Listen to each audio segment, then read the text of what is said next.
عدیل کو جیسے ہی ہوش آتا ہے وہ تو راحہ اور تارا کا نام لیتا ہے۔ ڈاکٹر آ کر کہتا ہے کہ راحہ اور تارا تم لوگوں میں سے کون ہیں؟ تمہارے مریض کو ہوش آ گیا اور وہ راحہ اور تارا کا نام لے رہے ہیں۔ بطول جو ہوتی ہے وہ بھاگ کر اپنی ماں کے پاس جاتی ہے اور اسے بتاتی ہے کہ بابا کو ہوش آ گیا لیکن وہ راحہ اور تارا کا نام لے رہے ہیں۔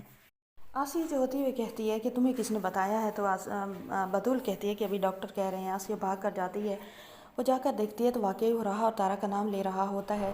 بطول اب اپنی ماں سے کہتی ہے کہ میں اب نہیں رکوں گی۔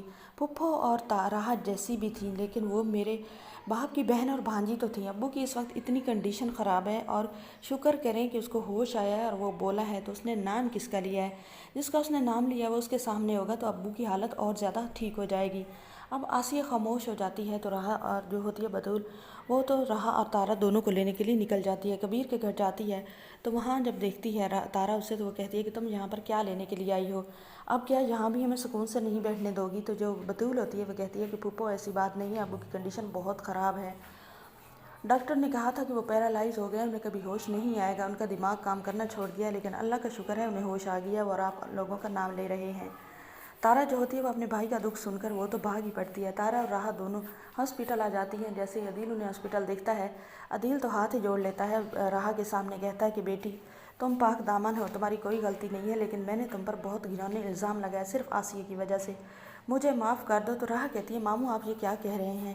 عدیل کہتا ہے کہ بیٹا زندگی کا بالکل پتہ نہیں ہے، کوئی بھروسہ نہیں ہے زندگی کا، میں تو جیسے مر ہی گیا تھا، تو ڈاکٹر نے تو کہہ دیا تھا کہ میں پیرالائز ہو گیا ہوں، میرا دماغ جو ہے کبھی بھی ٹھیک نہیں ہوگا اور میں ہوش میں کبھی بھی نہیں آؤں گا، یہ تو اللہ کا کرم ہوا ہے، شاید اللہ نے مجھے تم سے معافی مانگنے کے لیے دوبارہ زندہ کر دیا ہے۔ تارا جو ہوتی ہے اپنے ماموں کے ہاتھ پکڑ لیتی ہے اور اسے کہتی ہے کہ ایسا کچھ بھی نہیں ہوا ماموں، آپ کا کوئی قصور نہیں ہے اور میرے ساتھ جو میرے نصیب میں لکھا تھا وہ ہوا ہے اور میں اس پر راضی ہوں۔ اب جو عدیل ہوتا ہے وہ تو اور شرمندہ ہو جاتا ہے اور وہ آسیہ سے کہتا ہے دیکھو تم یہاں سے کچھ سبق سیکھو، لیکن آسیہ کو تو جیسے آگ ہی لگ جاتی ہے ان دونوں کو دیکھ کر۔ اب جو عدیل ہوتا ہے وہ کہتا ہے کہ تم چلو دونوں میرے گھر، لیکن جو تارا ہوتی ہے وہ کہتی ہے کہ نہیں بھائی، میں اپنے بیٹی کے باپ کے گھر میں ہی رہوں گی، یہ اصل ٹھکانہ اس کا وہیں پر ہے، اس کا باپ کی ذمہ داری ہے کہ وہ اس کو سنبھالے۔ آسیہ بھابی ٹھیک کہتی تھی، آسیہ بھابی کا بالکل بھی قصور نہیں ہے، اس نے جو بھی کیا اس نے ٹھیک کیا۔ اگر ایک باپ اپنی بیٹی کو عزت نہیں دے گا، اسے اپنی ذمہ داری نہیں سمجھے گا، تو غیر لوگ تو ایسا ہی کریں گے جیسے آسیہ بھابی نے کیا ہے۔ اب آسیہ کو بھی یہ احساس ہو جاتا ہے کہ اس نے غلط کیا، اسے یہ نہیں کرنا چاہیے تھا۔